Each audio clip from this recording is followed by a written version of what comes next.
നീലാംബരി രചന നീലാംബരി അവതരണം Shahul Malayil editing Faisal C M Noonjeri പെൺകുഞ്ഞ മുത്തി പറഞ്ഞു. തുളസി നെഞ്ചിൽ കൈവച്ചു. വല്ലാത്തൊരു കാറ്റ് തറവാടിനുള്ളിലേക്ക് പ്രവേശിച്ചതും ഏതോ ഓർമ്മയിൽ ശശിധരൻ ഒന്ന് വിറച്ചു. ശോഭന ടീച്ചർ ഒന്ന് ഇരുത്തി നോക്കിയ ശേഷം അയാൾ ഭദ്രയുടെ മുറിക്ക് പുറത്ത് കാത്തുനിന്നു. കുഞ്ഞിനെ തുടച്ചു വൃത്തിയാക്കി വെള്ളമുണ്ടിൽ പൊതിഞ്ഞെടുത്ത് സന്തോഷത്തോടെ മുത്തി പുറത്തേക്ക് ഇറങ്ങി. ആരും കുഞ്ഞിനെ ഏറ്റുവാങ്ങിയില്ലെന്ന് മാത്രമല്ല, ഒരു നോക്ക് കാണാൻ താല്പര്യപ്പെട്ടതുമില്ല. പെട്ടെന്നാണ് ശോഭന ഓടി വന്ന് ഇരുകൈ നീട്ടി കുഞ്ഞിനെ വാങ്ങിയത്. ഞാനിവരെ വീട്ടിലാക്കിയിട്ട് വരാം, വാമുത്തി. ശശിധരൻ ആരോടുന്നില്ലാതെ പറഞ്ഞു. എനിക്ക് ധൃതിയില്ല, നാളെ രാവിലെ പോയാലും മതി. അല്ലേ തന്നെ ഈ പെരുമഴയിലും ഇടിയിലും എങ്ങനെ പോവാനാ? മാത്രമല്ല, അല്പം വെള്ളം കുടിച്ചത് ആ പെങ്കൊച്ച് ഉറങ്ങിപ്പോയി. 1-2 തവണ ഞാൻ തട്ടി വിളിച്ചാ ഉണരുന്നില്ല. ഇനി ആശുപത്രിയിലോ മറ്റോ കൊണ്ടുപോകേണ്ടി വരുമോ? മുത്തി തന്നെ സംശയം പറഞ്ഞു. അത് ഞങ്ങൾ നോക്കിക്കോളാം, നിങ്ങൾ പറഞ്ഞ പണി ചെയ്തല്ലോ. അതിനുള്ള പണം വാങ്ങി എൻ്റെ കൂടെ വന്നോ, ഞാൻ നിങ്ങളുടെ വീട്ടിലാകാം. ശശിധരൻ പറയുമ്പോൾ ഭയത്തോടെ കൽപ്പന അയാൾക്കൊപ്പം പോകാനിറങ്ങി. ശശിയേട്ടൻ ഞാനുണ്ട്. മുത്തി ഉമ്മറത്തേക്ക് ഇറങ്ങിയതും ശശിധരൻ പ്രേമനെ നോക്കി പറഞ്ഞു. അപ്പം എല്ലാം പറഞ്ഞ പോലെ കാവിൻ്റെ അടുത്തുള്ള വഴിയെ പോയാൽ മതി. ഭാർഗവ നായർ ഒന്നും മിണ്ടാ മുറിയിലേക്ക് പോയി. ശോഭനയുടെ കയ്യിലിരിക്കുന്ന കുഞ്ഞിനെ നോക്കി തുളസി കണ്ണുകൾ അമർത്തി തുടച്ചു. നേരത്തെ തീരുമാനിച്ചാണെങ്കിൽ കൂടി ഒന്നും നേരിട്ട് കാണാൻ കേൾപ്പില്ലാത്ത പോലെ തുളസി അടുക്കള ഭാഗത്തേക്ക് ഓടി. അപ്പോഴാണ് തുളസി ഒരു കാര്യം ശ്രദ്ധിച്ച്. രാമാനുജന്റെ ശരീരമാകെ രക്തം കല്ലിച്ച പാടുകളാണ്. അയാൾ ഉറക്കെ ചുമച്ചുകൊണ്ട് ചോര തുപ്പി. അയ്യോ രാമേട്ട, എന്താ പറ്റിയേ? പിണക്കം മറന്ന് അയാൾക്കരികിലേക്ക് തുളസി ഓടിയെത്തി. തുളസി, ഞാൻ തെറ്റ് ചെയ്തു തുളസി. ആ പാവ മനുഷ്യനെ കൊല്ലാൻ ഞാൻ കൂട്ടിയിരുന്നു. ഞാൻ ആ പാവത്തിനെന്തും ഭക്ഷണം കൊടുത്തുകൊണ്ടിരുന്നു. അവൻ നരകിച്ചാ മരിച്ച്. ഞാനും കൂട്ടുനിന്നു. എൻ്റെ കണ്ണിൻ്റെ മുമ്പിൽ നിന്ന് ആ രൂപം മായുന്നില്ല തുളസി. എനിക്കിനിയും പറ്റില്ല. ഭദ്രക്കുഞ്ഞ് എനിക്ക് മകളെ പോലെയാ. അവളെ ഞാനൊരു നോക്കുകൊണ്ട് പോലും വേദനിപ്പിച്ചിട്ടില്ല. പണവും സ്വത്തും മോഹിച്ച ഞാൻ ആ ശശിധരൻ്റെ കൊള്ളയുതായ്മക്ക് കൂട്ടുന്നു.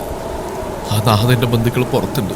ആ ശിവൻ, അവരോട് ഞാൻ എല്ലാ കാര്യങ്ങളും ഏറ്റുപറഞ്ഞു.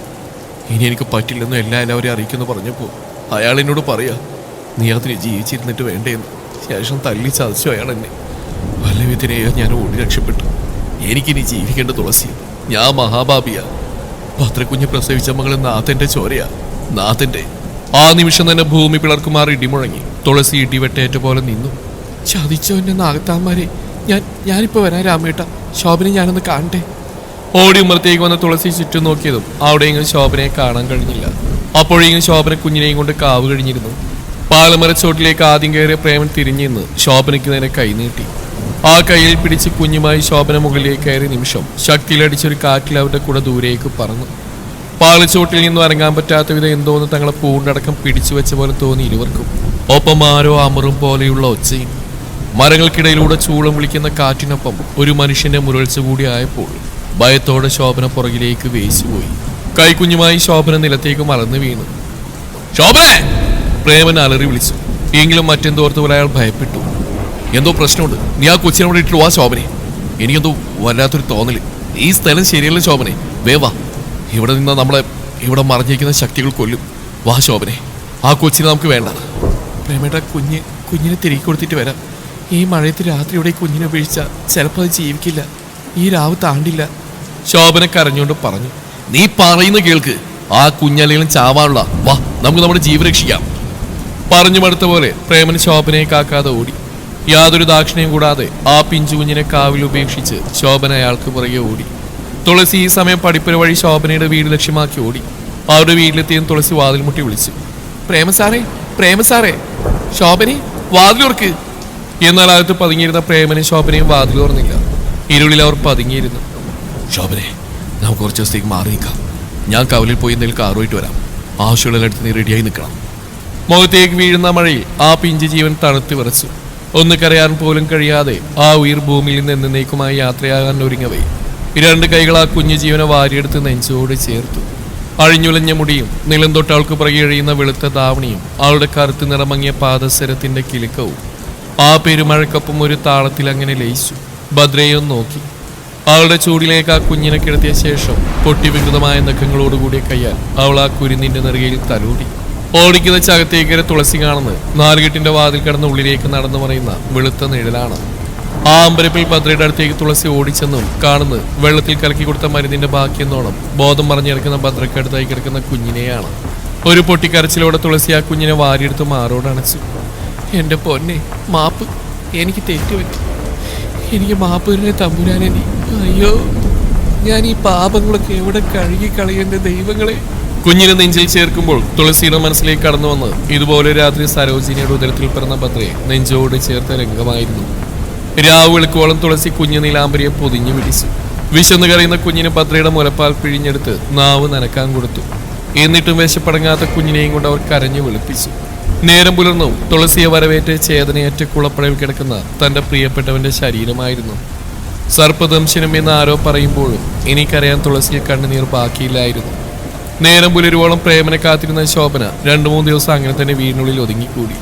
സ്കൂളിലെ മറ്റൊരു മാഷ് പറഞ്ഞാണ് പ്രേമന് അപകടമുണ്ടായതും ദൂരെയുള്ള ഒരു ആശുപത്രിയിൽ തികച്ച ഒരു അപരിചിതനെ പോലെ അയാൾ ജീവച്ഛവമായി കിടക്കുകയാണെന്ന് ശോഭന അറിയുന്നത്. ആളെ തിരിച്ചറിയാത്തതുകൊണ്ട് ആരെയും അറിയിക്കാൻ കഴിയാതെ ആശുപത്രി അധികൃതർ വിഷമത്തിലായിരുന്നു. വീണ്ടും ഒരു നിദ്ര ശോഭന ടീച്ചർ വന്ന് മൂടിയതും ശ്രീ വല്ലാത്തൊരു പകപ്പോട് അവിടെ തറഞ്ഞിരുന്നു പോയി. നാഥുമേനോന്റെ പെങ്ങളുടെ മുമ്പിൽ അവരുടെ സംരക്ഷണയിൽ ശാന്തമായി ഉറങ്ങുന്ന ശോഭന ടീച്ചറെ ശ്രീ വെറുപ്പോടെ നോക്കി. ഈ അവസ്ഥയിലായിരുന്നില്ലെങ്കിൽ എന്റെ മുമ്പിൽ ജീവനോടെ നിങ്ങൾ കാണില്ലായിരുന്നു എന്ന് അവരോട് പറയാൻ ശ്രീക്ക് തിടുക്കമായിരുന്നപ്പോൾ ഈ സമയം കൊണ്ട് താൻ അറിഞ്ഞ ബാക്കി കാര്യങ്ങൾ കൂടി ശ്രീ ജാനെ വിളിച്ചറിയിച്ചിരുന്നു. മമ്മ, ഇനി എന്തെങ്കിലും മമ്മക്ക് അവരോട് ചോദിക്കാനുണ്ടോ? ഉണ്ടെങ്കിൽ ഇന്നൊരു ദിവസം കൂടി മമ്മയ്ക്ക് മുന്നിൽ ബാക്കിയുണ്ട്. നാളെ മുതൽ ചോദ്യങ്ങൾക്ക് മറുപടി നൽകാൻ പോകുന്നത് കൊലക്ക് കൂട്ടുന്നവരായിരിക്കില്ല, മറിച്ച് കൊലപാതകികളായിരിക്കും. ഫോൺ വെച്ച് കഴിഞ്ഞു ശ്രീ കാണുന്നത് തന്നെ ഉറ്റുനോക്കി കിടക്കുന്ന ശോഭന ടീച്ചറുടെ മുഖത്തേക്കാണ്. ഒരു രാത്രി മുഴുവൻ സമാധാനമായി ഉറങ്ങി തീർത്തിട്ട് ബോധം വന്നപ്പോഴുള്ള അവരുടെ മുഖത്തെ വിഷാദഭാവം ശ്രീയെ തെല്ലൊന്നുമല്ല ചൊടിപ്പിച്ചത്. തന്നെ ഉറ്റുനോക്കിയിരിക്കുന്ന ശ്രീയുടെ നോട്ടം താങ്ങാൻ കഴിയാതെ ശോഭന ടീച്ചർ കണ്ണുകൾ മാറ്റി. അവരുടെ കണ്ണുകൾ പിടഞ്ഞു. കാഴ്ച മറക്കും വിധത്തിൽ കണ്ണുനീർ ഉരുണ്ടുകൂടി. ശ്രീ ഒന്നും ചോദിക്കാതെ അവർ സംസാരിച്ചു തുടങ്ങി. ഡോക്ടർ പറഞ്ഞ നേരാ, ഞങ്ങൾ ചെയ്ത തെറ്റിനുള്ള ശിക്ഷ ഞങ്ങൾ കിട്ടി. പക്ഷേ നീലാംബരി മോളെ സ്വന്തം മകളെ പോലെ വളർത്താൻ തന്നെയാണ് ഞങ്ങളെ എടുത്തുകൊണ്ട് പോയത്. അതും ആ കുഞ്ഞിനെ ശശിധര ഇല്ലാതാക്കിയെന്ന് ഉറപ്പുള്ളതുകൊണ്ട് മാത്രം. എന്നിട്ട് ഞങ്ങൾ തന്നെ പെരുമഴയിൽ ആ പിഞ്ചു കുഞ്ഞിനെ ഉപേക്ഷിച്ചു പോയി. പക്ഷെ പിന്നീടുള്ള എൻ്റെ ജീവിതം നീലാംബരിക്ക് വേണ്ടി ഞാൻ മാറ്റിവെച്ചു. ഒരു പോറ്റമ്മയെ പോലെ ഞാൻ അവളെ ഈ നിമിഷം വരെ സ്നേഹിക്കുന്നു. മുലപ്പാൽ കുടിച്ച് വളരാത്തൊരു കുട്ടിയാണ് നീലാംബരി. എന്നെ കൊണ്ട് കഴിയുന്ന സഹായങ്ങൾ അത്രയും ഞാൻ ചെയ്തു. ഭദ്രയെ നേരിട്ട് ചികിത്സിക്കാൻ കഴിയില്ലെന്ന് എനിക്ക് മനസ്സിലായി. അതുകൊണ്ട് തന്നെ അവളുടെ അസുഖം ഭേദാക്കാനുള്ള മരുന്നുകൾ ഞാൻ തന്നെ തുളസി വഴി ഭദ്രയിൽ എത്തിച്ചു. പതിയെ ഭദ്ര പഴയ അവസ്ഥയിലേക്ക് തിരികെ വന്നു. ആ സമയങ്ങളിലൊക്കെ രാവും പകലും ഭദ്രയെ പൊതിഞ്ഞു പിടിച്ചത് അത്രയും തുളസിയായിരുന്നു. നീലാംബരി മോളുടെ അച്ഛനെ കുറിച്ചുള്ള ചോദ്യങ്ങൾക്ക് മറുപടി നൽകാൻ മാത്രം എനിക്ക് സാധിച്ചില്ല. ആർക്കും സാധിച്ചില്ല. കാരണം ആ കഥയിലുള്ള ഓരോരുത്തരും ഓരോ വിധത്തിൽ നീചന്മാരായി പോയി. പറഞ്ഞു ഒടുക്കം വാക്കുകൾ കിട്ടാതെ അവരിടറി. ശ്രീയുടെ മുഖത്ത് പുച്ഛം തെളിയിച്ചു. കൊള്ളാം, നീചന്മാർ. കടിച്ച പാമ്പിനെ വിഷം തിരികെ എടുക്കുന്ന പ്രക്രിയ. നീലാംബരി എന്ന കുഞ്ഞിന് വേണ്ടി ഭദ്രയുടെ ഭ്രാന്ത് കൂട്ടിയതും നിങ്ങൾ, കുറച്ചതും നിങ്ങൾ. നീലാംബരിയെ പെരുമഴത്ത് കാവിനുള്ളിൽ തണുത്തു പറങ്ങിച്ച് മരിക്കാൻ വേണ്ടി വലിച്ചെറിഞ്ഞതും നിങ്ങൾ. പിന്നീട് കുപ്പിപ്പാർ കൊടുത്ത് പോറ്റിയതും നിങ്ങൾ. കൊന്നാൽ പാവം തിന്നാൽ തീരുമെന്ന് കരുതിയല്ലേ? അപ്പോഴും നിങ്ങളുടെ തട്ട് താഴ്ന്നു തന്നെ ഇരിക്കുന്നല്ലോ ശോഭനെ. പേരെടുത്ത് വിളിച്ചാലും ഞെട്ടണ്ട. ടീച്ചർ എന്ന് വിളിക്കാൻ നിങ്ങൾ ഒരിക്കലും അർഹയല്ല. നിങ്ങൾ മുമ്പ് കാണിച്ചു കൂട്ടിയതിനും പിന്നീട് ചെയ്തതിനൊക്കെ ഒരു ചോദ്യം മാത്രമേ എൻ്റെ പക്കലുള്ളൂ. നാഥ് മേനോൻ. നീലാംബരി മുലപ്പാൽ കുടിച്ച് വളർന്നിട്ടില്ലെന്ന് നിങ്ങൾ ആര് പറഞ്ഞു? ആര് കാരണം? എൻ്റെ ഏട്ടനെയും ഭദ്രയും ജീവിക്കാൻ അനുവദിച്ചിരുന്നെങ്കിൽ നീലാംബരി ഒരു രാജകുമാരിയായി വളർന്നേനെ. അച്ഛനെ കൊല്ലാൻ കൂട്ടുന്നവരുടെ സംരക്ഷണയിൽ അവൾ ഒരിക്കലും വളരേണ്ടി വരില്ലായിരുന്നു. എൻ്റെ ഏട്ടൻ അവിടെ തളക്കപ്പെട്ടപ്പോൾ കാട്ടിക്കൊടുക്കായിരുന്നില്ല ആർക്കെങ്കിലും ഒരു വട്ടെങ്കിലും? അദ്ദേഹം ഒരിക്കലെങ്കിലും ചിന്തിച്ചിട്ടുണ്ടാവില്ലേ പ്രേമനെ രക്ഷിക്കുമെന്ന്? പഠിച്ചവരല്ലായിരുന്നോ നിങ്ങൾ? കുഞ്ഞുങ്ങൾക്ക് നല്ല വഴി കാട്ടിക്കൊടുക്കുന്ന അധ്യാപകർ. എന്തായിരുന്നു നിങ്ങൾ നിങ്ങളുടെ ഭർത്താവും ചെയ്തെന്ന് അവകാശപ്പെടുന്ന സോഷ്യൽ വർക്ക്സ്? 100 പേർക്ക് സൗജന്യമായിട്ട് വിദ്യാഭ്യാസം കൊടുത്താലും 1000 പേർക്ക് ദിവസം അന്നദാനം നടത്തിയാലും ഒരാളെ പട്ടിണിക്കിട്ട് അവിടെ കഴിഞ്ഞു നിങ്ങൾ ചെയ്ത നന്മ. ഞാൻ ഒറ്റയാൾ വിചാരിച്ചാൽ മതി നിങ്ങളുടെ ഭർത്താവ് നാളത്തെ സൂര്യോദയം കാണില്ല. എനിക്കതിന് നിഷ്പ്രയാസം സാധിക്കും. പക്ഷെ മരണം അത് നിങ്ങൾക്ക് ലഭിക്കുന്ന ഏറ്റവും കുറഞ്ഞ ശിക്ഷയാണ്. ഒപ്പം നിങ്ങളുടെ മേൽ പോറ്റമ്മ എന്ന സ്ഥാനം എൻ്റെ നീലാംബരിയുടെ കണ്ണുകൾ ഞാൻ കണ്ടുപോയി. കല്യാണി എന്ന പെണ്ണിന് പിന്നീട് എന്ത് സംഭവിച്ചിട്ടുണ്ടാവുമെന്ന് നിങ്ങൾ ചിന്തിച്ചിട്ടുണ്ടോ? ആളുടെ മകൾക്ക് ജീവിതത്തിൽ എന്തൊക്കെ നേരിടേണ്ടി വന്നിട്ടുണ്ടെന്ന് നിങ്ങൾക്കറിയോ? ആൾക്ക് സംഭവിച്ച നഷ്ടങ്ങളെക്കുറിച്ച് അറിയോ? പോട്ടെ, അവളിപ്പോൾ ഏത് നിലയിലാണ് ജീവിക്കുന്നതെന്ന് നിങ്ങൾക്കറിയോ? അറിയണ്ട. കാരണം എൻ്റെ കുട്ടിക്ക് നിങ്ങളുടെ കണ്ണ് തട്ടും. ശോഭന ടീച്ചറുടെ കണ്ണുകളിൽ അമ്പരപ്പ് നിറഞ്ഞു. അത് വകവെക്കാതെ വേഗത്തിൽ എഴുന്നേറ്റ് തിരിഞ്ഞിടുന്ന ശ്രീ പെട്ടെന്ന് എന്തോ ഓർത്ത് പിടിച്ചേട്ടിയ പോലെ നിന്നു. ശേഷം യൂണിഫോമിന്റെ പോക്കറ്റിൽ നിന്നും ഫോൺ കയ്യിലെടുത്ത് ഗ്യാലറിയിൽ നിന്നൊരു ഫോട്ടോ തിരഞ്ഞെടുത്തു. ശേഷം വേഗത്തിൽ വന്ന് ശോഭന ടീച്ചർക്ക് മുമ്പിൽ നിന്നു. ശിവൻ എന്ന് നിങ്ങൾ ഓരോ തവണ പറയുമ്പോഴും എന്റെ മനസ്സിനെ മുറിവേൽപ്പിക്കുന്ന ഒരു മുഖമുണ്ട്. ഒരു ഉറുമ്പിനെ പോലും നോവിക്കാൻ കഴിയാത്ത എന്റെ ശിവേട്ടന്റെ മുഖം. അതേ നിങ്ങളുടെ ഭർത്താവിനേക്കാൾ ക്രൂരനാണെന്ന് വിശ്വസിക്കാൻ ഇപ്പോഴും സാധിക്കാത്തതുകൊണ്ട് മാത്രം ഒരിക്കൽ കൂടി ഉറപ്പിക്കുക. ഇയാളാണോ നാഥന്റെ ശിവൻ? ഇയാളെ കണ്ടാണോ നിങ്ങളന്ന് ഓടിയത്? ആക്സിഡൻ്റായി റോഡിൽ കിടന്നപ്പോൾ നിങ്ങൾ കണ്ട മുഖം ഇയാളുടേതാണോ? എൻ്റെ നാഥേട്ടനെ ഇല്ലാതാക്കിന് പിന്നിൽ ഇയാളുടെ കൈകളാണോ? ഫോണിൽ കാണുന്ന ശിവനാഥ് മേനോന്റെ ഫോട്ടോയിലേക്ക് ശോഭന ടീച്ചർ നിർവികാരയായി നോക്കി. ഈ ഹോസ്പിറ്റലിൽ എൻ്റെ മുറിക്കുമ്പിൽ വന്നിരുന്ന ഒരാളെ മാത്രമേ ഞാനന്ന് ശ്രദ്ധിച്ചുള്ളൂ, ശിവനെ മാത്രം. ആ രൂപം ഞാൻ ഒരു കാലത്തും മറക്കില്ല. തെളിവുകൾ നശിപ്പിക്കാനായി രാമാനുജനെ കൊല്ലാൻ നോക്കിയവനും എൻ്റെ പ്രേമേട്ടനെ ഈ അവസ്ഥയിലാക്കിയവനും രാമൻ മാഷിൻ്റെ തിരോധാനത്തിന് പിന്നിലും എന്നെ വണ്ടി ഇടിപ്പിച്ച് കൊല്ലാൻ നോക്കിയവനൊക്കെ അയാളാ.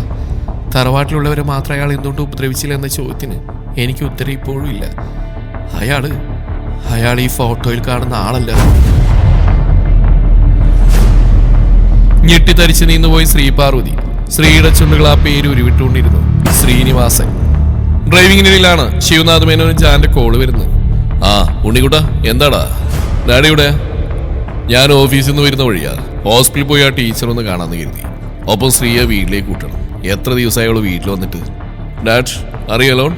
ജാന്റെ ആകുല നിറഞ്ഞ സ്വരം കേട്ട് അവിടെ നെറ്റി വിളിഞ്ഞു. നോ, ശ്രീനി കൂടെ ഉണ്ട്. എന്താടാ? ഡാഡ്, നമ്മുടെ ഗാർഡ്സ് ഡാഡിയുടെ കാറിനെ ഫോളോ ചെയ്യുന്നുണ്ട്. ആൻഡ് ഡാഡിയുടെ സംശയങ്ങൾ ശരിയായിരുന്നു. The murder is with you. Be careful. ഞാൻ പെട്ടെന്ന് അവിടെ എത്തും. Don't ask him anything now. വലിയൊരു ശബ്ദത്തോടെ ശിവനാഥ് മേനോൻ കാർ ബ്രേക്ക് ചെയ്ത് നിന്നു. ശേഷം സീറ്റിലേക്ക് കണ്ണുകളടച്ച് ചാരിയിരുന്നു അയാൾ. ഒന്നും ചോദിക്കരുതെന്ന് ഞാൻ പറയുന്നത് തനിക്ക് എന്തെങ്കിലും സംഭവിക്കുന്ന ഭയം കൊണ്ടാണ്. പക്ഷെ ചോദിക്കാതിരിക്കാൻ കഴിയില്ലല്ലോ. എന്താടാ, എന്താ നീ വഴിയിൽ വണ്ടി നിർത്തി? അല്ല, നമുക്ക് ശ്രീയെ പിക്കണ്ടേ? ആ ശോഭന ടീച്ചറെ കാണണ്ടേ? എന്താണ് ശിവ, തലവേദനിക്കുന്നുണ്ടോ? ശിവനാഥ് കറങ്ങിയ കണ്ണുകളോടെ ശ്രീനിവാസനെ നോക്കി. ശ്രീനി, നിന്റെ ഫുൾ നെയിം എന്താ? എന്താണ് നിനക്കറിയാത്തവല്ലാണോ? ശ്രീനിവാസൻ ശിവൻ നായർ. ശിവനാഥ് മേനോന്റെ കാതുകളിൽ വിദൂരതയിൽ എന്ന പോലെ തന്നെ നാഥിന്റെ ശബ്ദം അലയടിച്ചു. ആ ശിവന്റെ മോനെ ശ്രീനി, നിന്നെ ഞാനിന്ന്. ശ്രീനിയെ നോക്കി തന്തയ്ക്ക് വിളിച്ചോണ്ട് കയ്യിൽ നിന്നപ്പോൾ ശ്രീനിക്ക് നേരെ എറിഞ്ഞു നാഥ്. വടവള, തന്തയ്ക്ക് വിളിക്കാന്ന് പോടാ.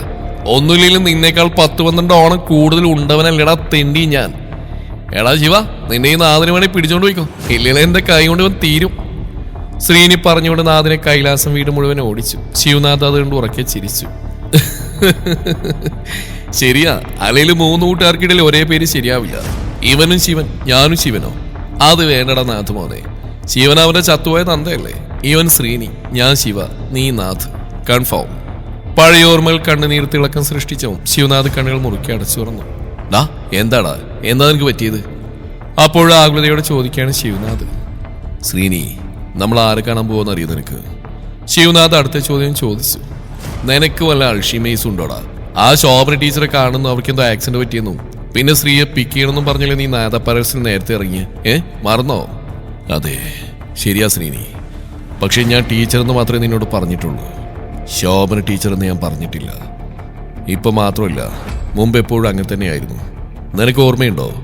കിരണിന്റെ കല്യാണത്തിന് ടീച്ചറെ മാൻഷനിൽ കൊണ്ടുവരാനായിട്ട് നമ്മൾ ഹോസ്പിറ്റലിൽ പോയി അവരുടെ റൂമിന് പുറത്ത് കാത്തുനിന്ന്.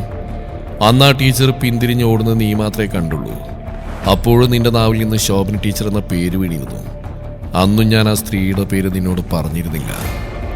സ്ത്രീയിൽ പെട്ടെന്നൊരു പരവേശം ഉണ്ടായി. നീ ഇതെന്തൊക്കെയാ പറയുന്നത് ശിവ? എന്താ ഞാൻ പറഞ്ഞത് ശരിയല്ലേ ശ്രീനി? ഓണത്തിന് എൻ്റെ ഉണ്ണിക്കുട്ടനും നിനക്ക് ആക്സിഡന്റ് പറ്റുമ്പോൾ അവൻ എവിടേക്കാണ് പോകുന്നതെന്നൊരു ഈച്ചക്കുഞ്ഞ് പോലും അറിഞ്ഞിരുന്നില്ല. അവന്റെ ബോഡി ഗാർഡ് ഗൗതമിനെ ഫോളോ ചെയ്ത് അപകടപ്പെടുത്തിയ നിന്റെ അടുത്ത ടാർഗറ്റ് എന്റെ ഉണ്ണിക്കുട്ടനായിരുന്നു അല്ലേ? അന്നേ നിന്നെ ഞാൻ സംശയിച്ചതാ. മകൻ അച്ഛനൊപ്പം വളർന്ന അവൻ അച്ഛനെ പോലെ കാണുന്ന ചില നേരം ഉണ്ണിക്കുട്ടൻ എൻ്റെ അപ്പനാ. എത്ര പറയേണ്ടെന്ന് കരുതിയിട്ട് ഒരു ദിവസം ഞാൻ എൻ്റെ സംശയം അവനോട് തന്നെ പറഞ്ഞു. പക്ഷെ എൻ്റെ ഹൃദയം പിടയുന്നവൻ അറിയാവുന്നുണ്ടാവും. അവനത് തള്ളിക്കളഞ്ഞു. ഹോസ്പിറ്റലിൽ വെച്ച് നിന്റെ നാവിൽ നിന്നും ശോഭന ടീച്ചർ നീ പറയുമ്പോൾ ഞാനൊന്ന് പതറിപ്പോയി. അന്ന് എന്റെ തറവാട്ടിൽ നിന്ന് ഞാൻ വീട്ടിലേക്ക് എത്തുമ്പോൾ ശ്രീ എന്നെ കെട്ടിപ്പിടിച്ച് നാഥിന്റെ പ്രണയിനി ഭദ്രയാണെന്ന് പറഞ്ഞു. കൂടുതൽ കാര്യങ്ങൾ അറിയാൻ ശ്രീയും കിരണും ശോഭന ടീച്ചറെ തേടി ഇറങ്ങി. അവർക്ക് പുറകെ നീ പോകുന്ന ഞാൻ കണ്ടതും നിന്റെ പുറകെ ഞാനും ഉണ്ടായിരുന്നു. ഹോസ്പിറ്റലിൽ എത്തുന്നതിന് മുമ്പ് ട്രാഫിക്കിൽപ്പെട്ട ഞാൻ കാണുന്നത് റോഡിൽ രക്തം വാർന്നു കിടക്കുന്ന ഒരു സ്ത്രീയാണ്. കുറച്ചകലെയായി കാറിലിരുന്ന ആ കാഴ്ച നീയും കണ്ടു. വീട്ടിലെത്തി കിരൺ പറയുമ്പോഴാണ് ഞാൻ അറിയുന്നത് അത് ശോഭന ടീച്ചറാണെന്ന്. എന്നിട്ടും ഞാൻ സ്വയം കുറ്റപ്പെടുത്തി. എല്ലാം എൻ്റെ തോന്നലാണെന്ന് കരുതി. എല്ലാം മറക്കാൻ ശ്രമിച്ചു, ചിരിക്കാൻ ശ്രമിച്ചു. എന്തിനായിരുന്നു നിന്റെ ഈ നാടകം? ശിവൻ എന്ന പേര് സ്വീകരിച്ചുകൊണ്ട് നീ എന്തിനാ ഇതെല്ലാം ചെയ്തു കൂട്ടിയത്? കൊലപാതകി ഞാനാണെന്ന് വരുത്തി തീർക്കാനോ? എന്റെ സ്ത്രീക്ക് മുമ്പിൽ നീ കാരണം എനിക്ക് മുഖം കുനിച്ചിരിക്കേണ്ടി വന്നു. അറിയോ നിനക്ക്? എന്റെ അച്ഛൻ ശോഭന ടീച്ചർ എന്റെ നാഥ്, നിനക്ക് എന്തായിരുന്നു വേണ്ടത്? പണമോ സ്വത്തോ? പറ. എന്തിനാ നീ ഇങ്ങനെയൊക്കെ ചെയ്ത്? നാഥിന്റെ കാറ് കണ്ടിട്ടുമ്പോ നീ സ്റ്റേറ്റ്സിലായിരുന്നില്ലേ, പിന്നെ എങ്ങനെയാ നീ എന്റെ നാഥിനെ?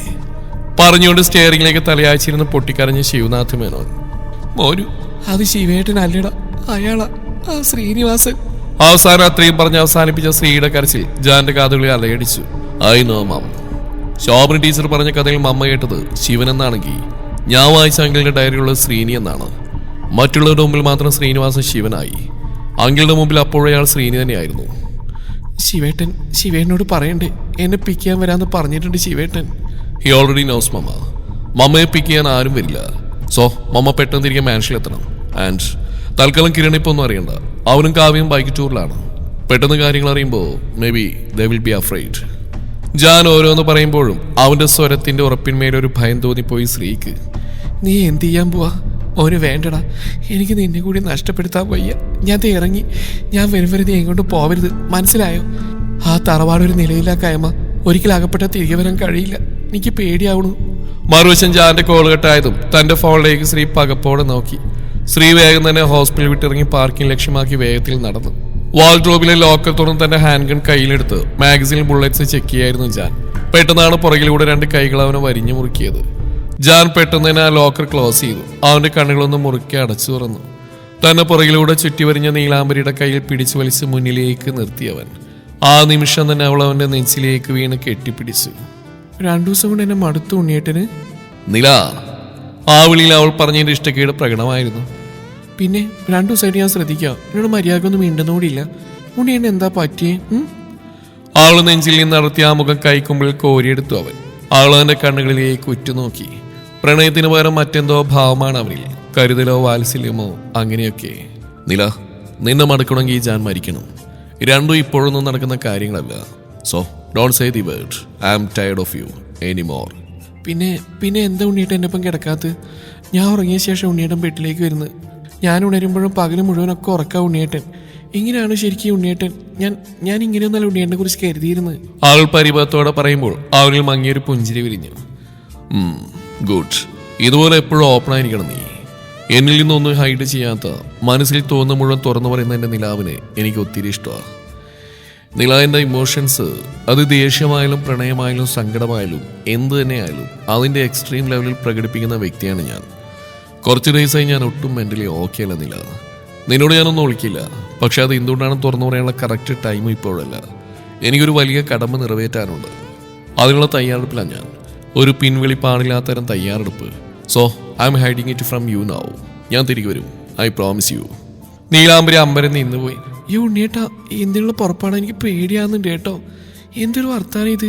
ഒരുമാതിരി യുദ്ധം ചെയ്യാൻ പോകുമ്പോൾ പറയുന്ന ഡയലോഗല്ലേ ഈ പറഞ്ഞ്. അവനവളെ നെഞ്ചിലേക്ക് പൊതിഞ്ഞു പിടിച്ചു. തുടരും ഈ കഥയുടെ ബാക്കി ഭാഗം നാളെ ഇതേ സമയം.